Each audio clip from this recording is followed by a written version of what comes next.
వత్సవాయి మండలం పోలంపల్లి గ్రామంలో భారత రాజ్యాంగ నిర్మాత భారతరత్న డాక్టర్ బిఆర్ అంబేద్కర్ 135వ జయంతి వేడుకలు ఘనంగా నిర్వహించారు. తెలుగుదేశం పార్టీ యువ నాయకుడు దారెల్లి చిరంజీవి ఆధ్వర్యంలో నిర్వహించిన ఈ కార్యక్రమంలో పార్టీ శ్రేణులు, గ్రామ ప్రజలు పెద్ద సంఖ్యలో పాల్గొన్నారు.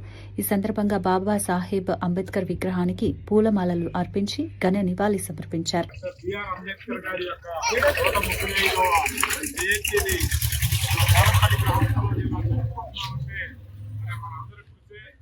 ఆ రోజు ఎంతో వ్యయ ప్రయాసాలు జరిగి ఈ విగ్రహాలను ఏర్పాటు చేసుకున్నాం. విగ్రహాలకి ఏర్పాటు చేసినందుకు అందరూ కూడా ఎంతో తోడ్పాటిచ్చారు. విగ్రహాలను మనం ఈ రోజు మనకి నిలబెట్టుకున్నందుకు ఈ రోజు జయంతి కార్యక్రమాలను ఇలా జరుపుకుంటున్నాం. బిఆర్ అంబేద్కర్ గారు మనకి ఎన్నో సేవలు చేశారు. ఆయన యొక్క ఇచ్చిన రాజ్యాంగాన్ని అందరం పొందుతున్నాం.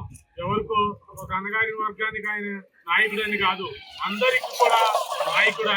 ఆయన చేసిన యొక్క రాజ్యాంగంలోని ప్రతి ఒక్క హక్కు కూడా మనందరిది. ఆయన చేసిన యొక్క ప్రతిఫలాన్ని కూడా మనందరం ఈ రోజు అన్ని వర్గాల వారు అనుభవిస్తున్నాం.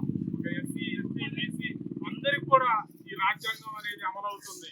కాబట్టి ఈ రోజు ఆయన గారిని మనం చేసుకుంటూ ఆయన ఆశయాల్లో ముందుకు సాగాలని ప్రతి ఒక్కరిని కోరుకుంటూ సెలవు తీసుకుంటున్నారు.